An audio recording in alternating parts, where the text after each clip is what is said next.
आज हम डिस्कस करेंगे diversification strategy. Now the first point is the definition of diversification strategy. So diversification strategy is a corporate strategy through which a company grows by adding new products, entering new markets that are different from its existing business. कह रहे हैं कि diversification strategy एक corporate strategy है जहां company grow करती है. अब किस चीज़ के थ्रू ग्रो करती है? वो मार्केट में नया प्रोडक्ट लेकर के आती है, नए मार्केट्स में एंटर करती है, ठीक है, और जो भी सारी चीज़ें करती है वो, ठीक है, वो उसके एग्जिस्टिंग बिजनेस से डिफरेंट होता है. तो ये है हमारा डाइवर्सिफिकेशन स्ट्रैटेजी. ठीक है, मतलब मार्केट को, सॉरी, अपनी कंपनी को एक्सटेंड करना, एक्सपेंड करना, बढ़ाना अपने बिजनेस को. ठीक है.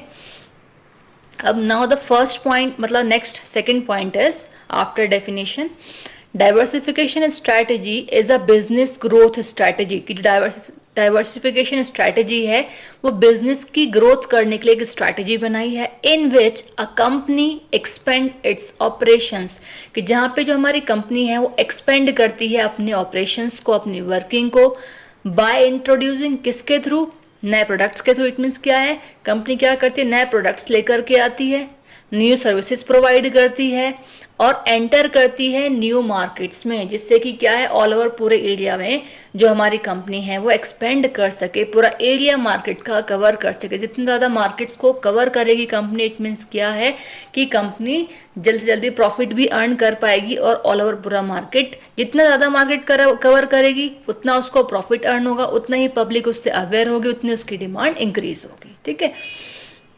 Next point is it is a growth and expansion strategy. ये जो स्ट्रैटेजी है वो ग्रोथ वाली स्ट्रैटेजी है, एज वेल एक एक्सपेंशन स्ट्रैटेजी है जहाँ चीज़ें एक्सपेंड होती हैं, ठीक है, बढ़ती हैं, इंक्रीज हो रही हैं. ठीक. Next point is it involves entering new markets. इसमें इन्वॉल्वमेंट क्या होता है कि जो हमारी कंपनी होती है वो एंटर करती है न्यू मार्केट्स में. अब न्यू मार्केट्स में एंटर करने का प्रॉफिट क्या है कि जब वो नए मार्केट में एंटर करेगी तो क्या है, अपने उसके ब्रांड को उस पर्टिकुलर मार्केट में लेकर के आना पड़ेगा. टाइम भले ही लगेगा मार्केट में स्टे करने के लिए, लेकिन कहीं ना कहीं नई चीज़ अगर मार्केट में लेके आ रही है, वहाँ के जो कस्टमर्स हैं, कंज्यूमर्स हैं, वो चीज़ अगर वहाँ अवेलेबल नहीं है या रेयरली अवेलेबल वो प्रोडक्ट हैं, तो कहीं ना कहीं इनकी डिमांड इंक्रीज होगी. अब जब डिमांड इंक्रीज होगी तो जेन्युइन सी बात है, कंपनी ग्रो करेगी, कंपनी को प्रॉफिट होगा. ठीक है. और लॉन्चिंग न्यू प्रोडक्ट्स, नए नए मार्केट में एंटर करने के साथ साथ एक कंपनी क्या करती है, लॉन्च भी करती है न्यू प्रोडक्ट्स. ऐसे नहीं कि जो उसके प्रोडक्ट्स हैं वो कि वही मार्केट में चल रहे हैं, न्यू मार्केट्स में एंटर करी जा रही है उन्हें ओल्ड प्रोडक्ट के साथ. नहीं, वो क्या करते हैं, कुछ टाइम बाद, आफ्टर सम टाइम्स, वो क्या करेगी, लॉन्चिंग न्यू प्रोडक्ट्स, नए नए प्रोडक्ट्स भी लॉन्च करती है, जिससे कुछ इनोवेटिव आइडियाज़ के थ्रू कुछ नया जो प्रोडक्ट है पब्लिक को यूज़ करने के लिए मिल सके और जो उस कंपनी की डिमांड है ऑल ओवर मार्केट में चल सके. बिकॉज ऑफ, जेन्युइन सी बात, आप खुद अपने ऊपर अप्लाई करके देखिए, अगर हम भी किसी एक प्रोडक्ट को यूज़ करते रहेंगे तो कुछ टाइम बाद, आफ्टर सम टाइम, हम क्या है, बोर हो जाते हैं. हम चाहते हैं कोई नया प्रोडक्ट मार्केट में हम यूज़ करें. तो एक ही कंपनी अगर एक ही प्रोडक्ट को मार्केट में बेचती रहेगी तो कहीं ना कहीं एक टाइम ऐसा आएगा कि जो है, वो जो कंपनी है वो डिक्लाइन करना शुरू करेगी मार्केट से. जब कंपनी को लगता है वो डिक्लाइन करना शुरू कर देगी या मे बी डिक्लाइन वाली पोजीशन नियर अबाउट है उसके, तभी नया प्रोडक्ट मार्केट में लॉन्च कर लो, तो कंपनी फॉर एवर मार्केट में चलती रहेगी. ठीक है. Next point is it helps reduce business risk.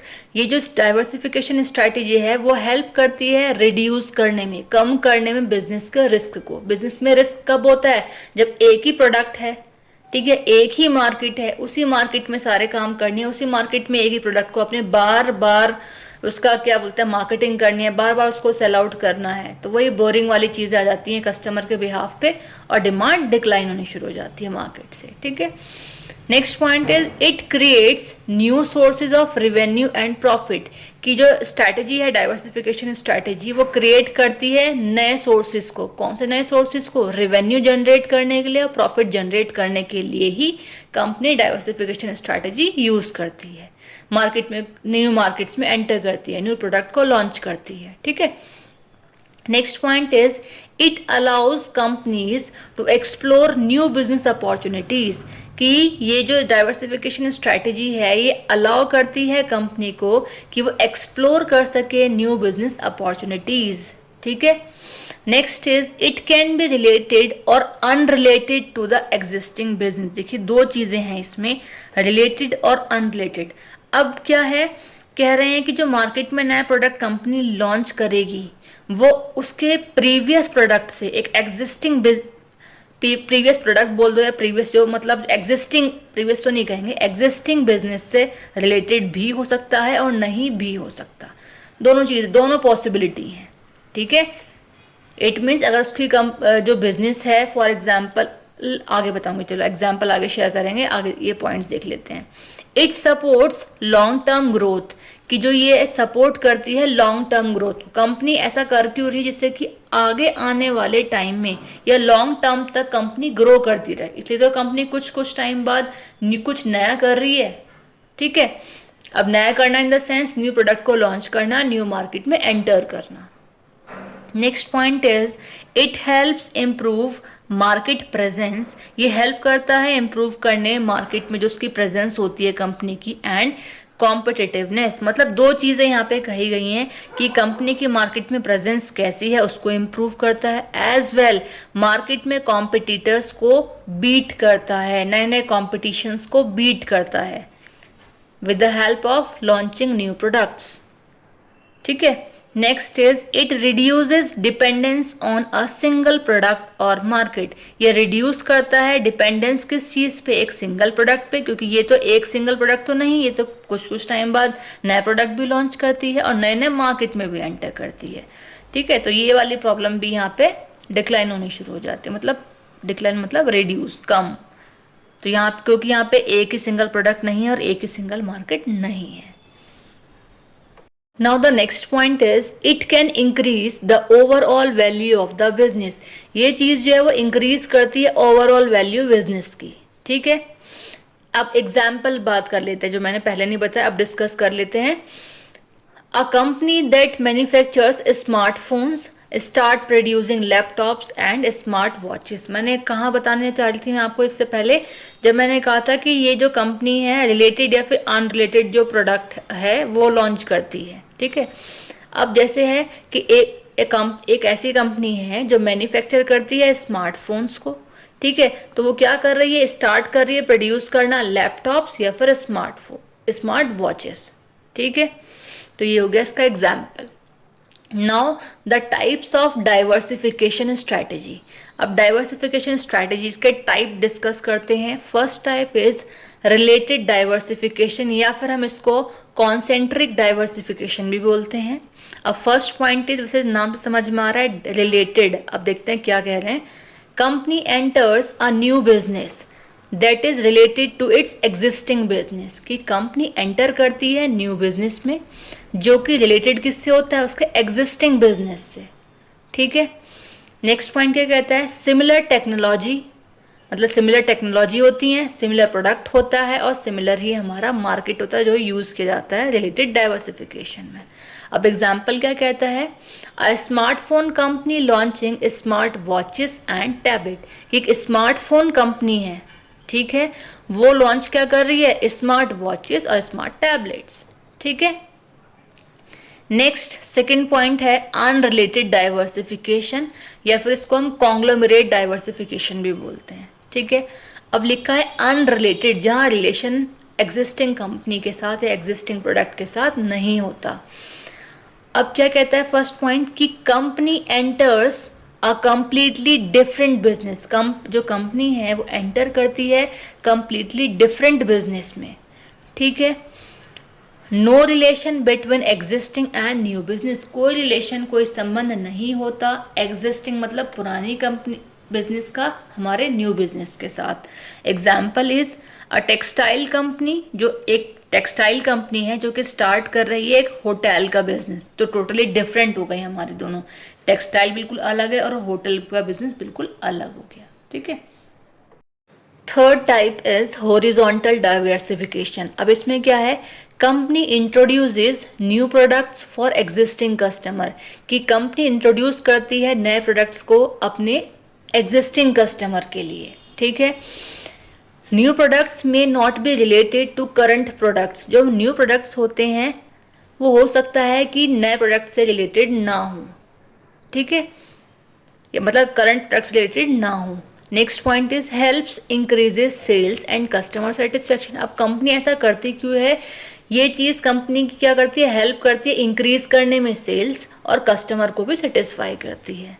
Example is a dairy company, एक डेयरी कंपनी है, ठीक है, वो लॉन्च कर रही है फ्रूट जूसेस, ठीक। Now the fourth point is vertical diversification.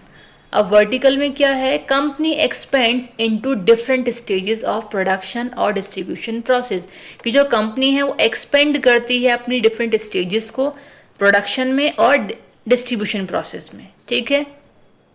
मतलब कहने का कंपनी प्रोडक्शन में और डिस्ट्रीब्यूशन में चेंजेस कर रही है कुछ। Next is improves control over the supply chain. यहाँ पे इम्प्रूवमेंट क्या होता है, मतलब ऑल ओवर कंट्रोल होता है सप्लाई चेन पे, ठीक है। एग्जाम्पल अ फर्नीचर मैन्युफैक्चरर, एक फर्नीचर मैन्युफैक्चरिंग कंपनी है जो कि स्टार्ट करती है अपनी खुद की रिटेलिंग स्टोर, ठीक है। Now the disadvantages of diversification strategy. अब मैं पहले ही बता चुकी हूँ किसी भी चीज़ का प्रॉफिट है तो लॉसेस भी हैं, ठीक है।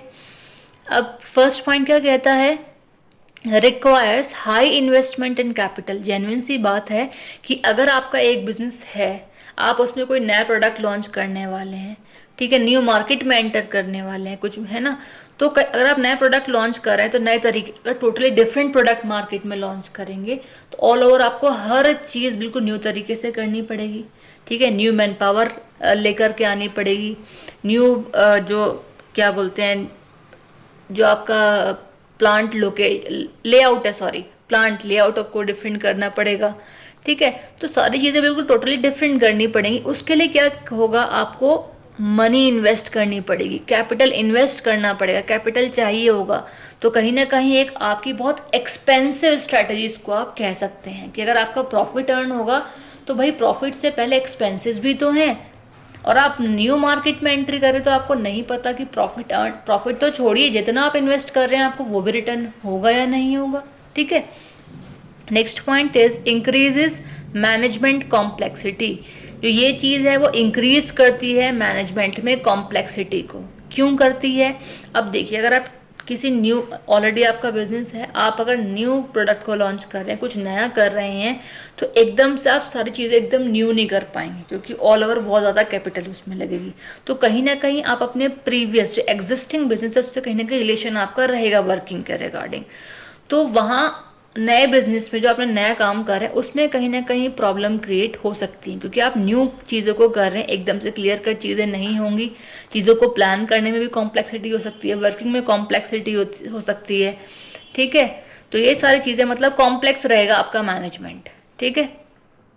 नेक्स्ट है higher risk of failure in unfamiliar markets, कि अगर आप अनफैमिलियर मार्केट में जा रहे हैं, जैसे कि मैंने आपको टाइप में कहा था, कौन सा टाइप था वो सेकंड वाला, अनरिलेटेड, ठीक है।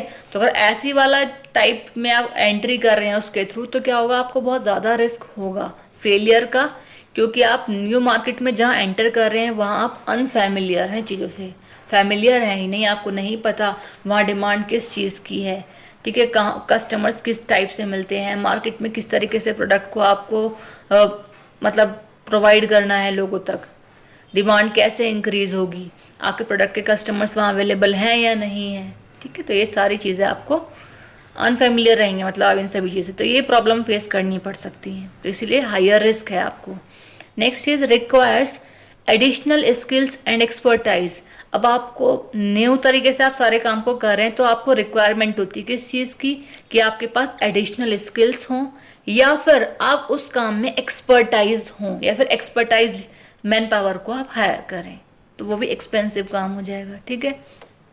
Next is coordination and control became difficult, कि आप उस नए काम के लिए कोऑर्डिनेशन कर सके एक दूसरे के साथ, मतलब मैन पावर आपस में एक दूसरे के साथ कोऑर्डिनेट कर सके या फिर उसकी वर्किंग को आप कंट्रोल कर सकें, ये काफ़ी डिफिकल्ट हो जाता है बिकॉज ऑफ, क्योंकि आप फ्रेश हैं उस काम में, आप स्टार्टअप कर रहे हैं उस चीज़ का, ठीक है।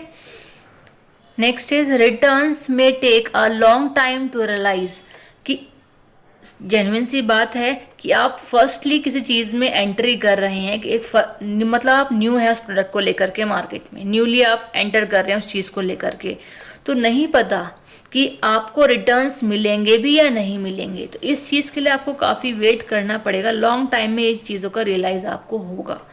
एकदम से अगर आप ये सोचें कि हमने मार्केट में एंट्री की किसी नए प्रोडक्ट के साथ कि एकदम डिमांड इंक्रीज हो जाएगी, तो पॉसिबल ही नहीं है। जेन्युइन सी बात है, अगर नया प्रोडक्ट मार्केट में अगर आप लेकर के आ रहे हैं तो कुछ टाइम तो आपको उसकी पब्लिसिटी करने में लग जाएगा, एडवर्टाइजिंग करने में लग जाएगा, पब्लिक को अवेयर कराने में लग जाएगा। तो जब तक पब्लिक अवेयर ही नहीं होगी तब तक डिमांड इंक्रीज नहीं होगी, पब्लिक परचेज नहीं करेगी गुड्स को। जब तक परचेज नहीं करेगी डिमांड इंक्रीज नहीं होगी, आपको प्रॉफिट बिल्कुल भी नहीं होगा। प्रॉफिट तो छोड़िए, जितना आपने इन्वेस्ट किया है मे बी वो भी आपको रिटर्न ना हो स्टार्टिंग में, तो ये रिस्की वाली कंडीशन हो जाती है।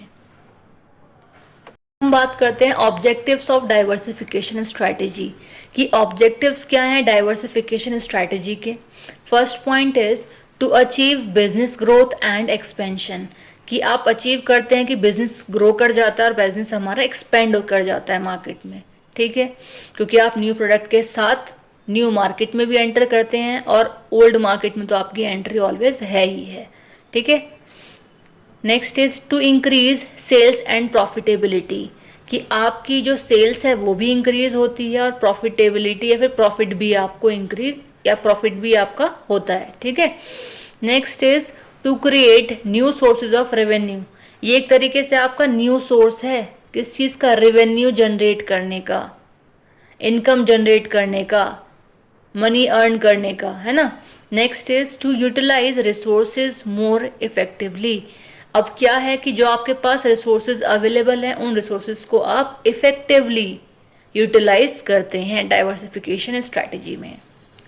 Next is to explore new business opportunities, की जो न्यू बिजनेस अपॉर्चुनिटीज़ आपको मिल रही हैं आप उसका पूरा पूरा एक तरीके से उन अपॉर्चुनिटीज़ के थ्रू पूरा पूरा प्रॉफिट अर्न करने के पूरे एफर्ट्स करते हैं, ठीक है।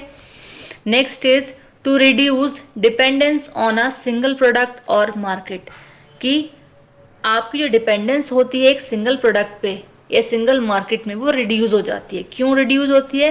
क्योंकि आप न्यू प्रोडक्ट लॉन्च करते हैं, न्यू प्रोडक्ट लॉन्च करने के साथ साथ आप क्या करते हैं, न्यू मार्केट में भी तो मतलब एंटर करते हैं। इट मीन्स क्या है कि मैक्सिमम मार्केट का एरिया आप या मैक्सिमम एरिया आप कवर कर रहे हैं, ठीक है। न्यू से न्यू प्रोडक्ट मार्केट में लॉन्च कर रहे हैं, मैक्सिमम कस्टमर्स को गुड्स प्रोवाइड करा रहे हैं, मैक्सिमम कस्टमर्स को सेटिस्फाई कर रहे हैं, उनकी नीड्स को फुलफिल कर रहे हैं, तो क्या है आप मैक्सिमम एरिया कवर कर रहे हैं, ठीक है। Next is advantages of diversification strategy, तो अब बात करते हैं एडवांटेजेस क्या हैं डाइवर्सिफिकेशन स्ट्रैटेजी के। So the first point is reduce overall business risk, कि रिड्यूस होता है ओवरऑल बिजनेस का रिस्क। अब वही चीज़ देखिए मैंने जो आपको अभी बताई थी कि बिजनेस को रिस्क क्या होता है, आपने प्रोडक्ट लाइफ साइकिल्स सुनी होगी, समझी होगी, पता होगी आई थिंक आपको, तो उसमें स्टेजेस होती हैं।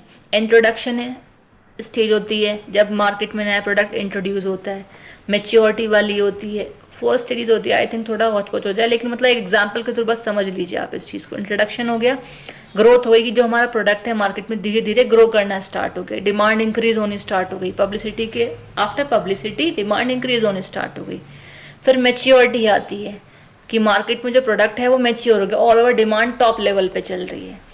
अब जब डिमांड टॉप लेवल पे चलेगी तो कुछ टाइम तक तो रहेगी, आफ्टर सम टाइम या काफ़ी लंबे टाइम के बाद जब कस्टमर्स एक ही चीज़ से बोर होना स्टार्ट हो जाएंगे तो उस टाइम बाद क्या होगा, मार्केट में हमारी डिमांड डिक्लाइन होनी शुरू हो जाएगी। तो एक तरीके से रिस्की वाली कंडीशन, अगर आप एक ही प्रोडक्ट को मार्केट में ऑलवेज लेकर के रहते हैं तो। लेकिन हम करते क्या है डाइवर्सिफिकेशन स्ट्रैटेजी में कि हम न्यू प्रोडक्ट मार्केट में भी लॉन्च करते हैं। उससे क्या है, जो रिस्क वाली कंडीशन है वो रिड्यूस हो जाती है कि अगर आफ्टर डिक्लाइनिंग हमारी डिमांड मार्केट में कम होती, प्रॉफिट हमें कम होता, तो वहाँ कहीं ना कहीं हम बूम कर जाएंगे। बूम वाली कंडीशन में हम क्यों होंगे, क्योंकि न्यू प्रोडक्ट मार्केट में हमने लॉन्च कर दिया है तो कहीं ना कहीं उस टाइम उसकी मार्केट इंक्रीज होगी।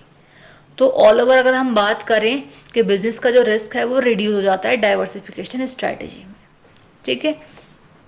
Next is increases revenue and profit opportunities, कि डाइवर्सिफिकेशन स्ट्रैटेजी के थ्रू क्या होता है, जो हमारा रेवेन्यू होता है वो इंक्रीज होता है। रेवेन्यू इंक्रीज होने के साथ साथ जो हमारे प्रॉफिट अपॉर्चुनिटीज़ हैं वो भी इंक्रीज होती हैं, प्रॉफिट भी हमें ज़्यादा अर्न होता है।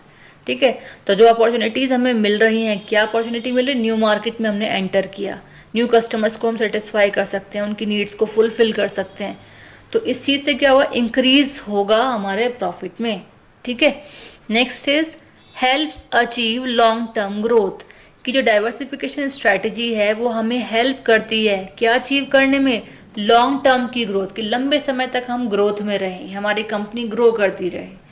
ठीक है, क्योंकि देखिए प्रोडक्ट को लॉन्च करना, न्यू मार्केट में एंटर करना एक ऐसा काम नहीं कि हमने बहुत शॉर्ट टाइम में या 1-2 महीने में बाद या फिर आफ्टर 1 ईयर हमने न्यू प्रोडक्ट लॉन्च कर दिया न्यू, ऐसा पॉसिबल नहीं है। कई कई साल भी लग जाते हैं किसी न्यू प्रोडक्ट को मार्केट में लेकर के आने में या न्यू मार्केट में एंटर करने के लिए भी। ठीक है, तो कंपनी के पास स्ट्रैटेजीज भी होनी चाहिए, मैन पावर भी होना चाहिए, प्लस उनके पास कैपिटल भी होनी चाहिए इन सभी चीज़ों के लिए। ठीक है, तो इसलिए करें कि लॉन्ग टर्म ग्रोथ होती है, तो अब इतना कुछ करेंगे तो लंबे टाइम तक ग्रो कंपनी करेगी। Next is improves market share and brand image, कि with the help of diversification strategy improve करते हैं हमारे मार्केट शेयर। जेन्युइन सी बात है, मार्केट में जो हमने शेयर लगाए वो इम्प्रूव तो होंगे ही होंगे।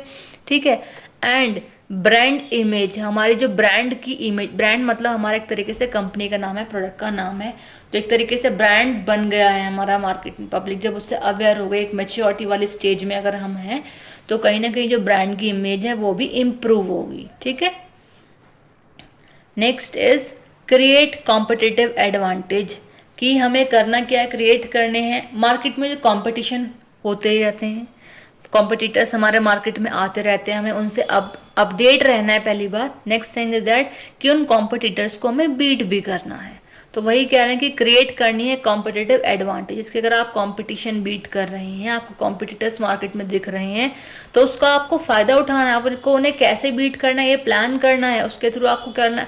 अगर आपने प्लानिंग की, कॉम्पिटिटर्स को बीट कर दिया, इट मीन्स क्या है, आप प्रॉफिट वाली कंडीशन में हैं, क्योंकि आपने दूसरी कंपनी को मार्केट में नीचे कर दिया और आप खुद ग्रोथ वाली स्टेज पे गए हैं। ठीक है, next is makes better use of available resources, अब जो आपके पास रिसोर्सेज हैं, ठीक है, जो आपके पास अवेलेबल रिसोर्सेज हैं उनका आपको बेटर यूज़ करना है। वो कैसे करना है, इन चीज़ों का आपको प्लान करना पड़ेगा। अब रिसोर्सेज में हमारी मैन पावर भी आ जाती है, मशीनरी भी, सारी चीज़ें आएंगी। ठीक है, वो सारी चीज़ें जो कहीं ना कहीं वर्किंग में यूज़ हो रही हैं, मैन्युफैक्चरिंग में यूज़ हो रही हैं। ठीक है, तो वो भी हमारी रिसोर्सेज ही हैं। Next is provides protection against market fluctuations, अब हमें करना क्या है, होता क्या है, डाइवर्सिफिकेशन स्ट्रैटेजी के थ्रू जो प्रोवाइड होती है प्रोटेक्शन, किस चीज़ के अगेंस्ट प्रोटेक्शन होती है, मतलब किस चीज़ के रिगार्डिंग, अगेंस्ट मार्केट फ्लक्चुएशन। जब हमारा मार्केट फ्लक्चुएट करता है, अप एंड डाउन करता है, तब हम क्या करते हैं, देखिए अब फ्लक्चुएशन वाली कंडीशन कौन सी है, कि एक तरीके से हम बिल्कुल मैच्योरिटी वाले स्टेज पे थे और कुछ टाइम बाद हम डिक्लाइन कर गए। ऐसा भी हो सकता है कि हमारा कोई कॉम्पिटिटर ना हो, हम फिर ग्रो कर जाएं, फिर मैच्योरिटी वाले स्टेज पे आ जाएं, फिर ग्रो कर जाएं, फिर बूम हो जाए मार्केट में हमारा। तो ये क्या है, कौन सी स्टेज है, फ्लक्चुएशन, मतलब हमारी डिमांड फ्लक्चुएट कर रही है, अप एंड डाउन हो रही है। ठीक, तो जब हम डाइवर्सिफिकेशन स्ट्रैटेजी के थ्रू न्यू प्रोडक्ट्स मार्केट में लेकर के आएंगे या न्यू मार्केट्स में एंटर करेंगे, तो कहीं ना कहीं ये चीज़ प्रोटेक्ट करेगी हमें, किस चीज़ से, मार्केट में जो फ्लक्चुएशंस आ रही हैं, हमारे प्रॉफिट में जो चेंजेस आ रहे हैं, उस चीज़ से हमें प्रोटेक्ट करेगी। ठीक है, पहली बात तो यही है कि हम मार्केट में जो न्यू प्रोडक्ट लेकर के आ रहे हैं या फिर हम न्यू मार्केट में एंटर कर रहे हैं, ठीक है, वो हम कर ही इसीलिए रहे हैं कि जो मार्केट में फ्लक्चुएशंस हो रही हैं उस प्रॉब्लम से हम, या उस प्रॉब्लम को हम फेस कर पाए। ठीक है, एक नेगेटिविटी वाली, डिक्लाइन वाली कंडीशन में हम ना जाएं, इसीलिए हम ये सारी चीज़ें कर रहे हैं। Next is opens new markets and customer segments, अब हमें करना क्या है, या हम करते क्या है, मतलब हम करते हैं इसमें, या प्रॉफिटेबल पॉइंट एक तरीके से डाइवर्सिफिकेशन स्ट्रैटेजी का, कि हम ओपन करते हैं न्यू मार्केट्स। ठीक है, ओपन करते हैं न्यू मार्केट, या फिर न्यू मार्केट्स में एंटर करते हैं, कुछ भी कह सकते हैं। एज वेल आगे लिखा एंड कस्टमर सेगमेंट्स, हमें करना क्या है, न्यू कस्टमर के सेगमेंट्स भी इंक्रीज करनी है। ठीक है, तो दो चीज़ें हमें करनी है, वो क्या करना है, न्यू मार्केट्स में एंटर करना है और कस्टमर्स की सेगमेंट्स को इंक्रीज करते रहना है। अब हम न्यू मार्केट हमारा, इसका मतलब कस्टमर सेगमेंट्स तो इंक्रीज हमारा हो ही रहा है, जेन्युइन सी बात है। ठीक है, तो आप, आई थिंक अभी डाइवर्सिफिकेशन स्ट्रैटेजी आपको टॉपिक क्लियर हो गया होगा। टॉपिक क्लियर हो गया हो तो मेरी वीडियो को लाइक करें, और हो सके अगर मेरे चैनल आपने सब्सक्राइब नहीं किया सब्सक्राइब भी करें। और अगर आपको लगता है कि कोई ऐसा टॉपिक है जो अभी आपको क्लियर नहीं है तो प्लीज़ मुझे कमेंट करें, मैं उसकी भी वीडियो बना दूँगी। Thank you so much, bye bye. फिर मिलते हैं किसी नए इंटरेस्टिंग से टॉपिक के साथ।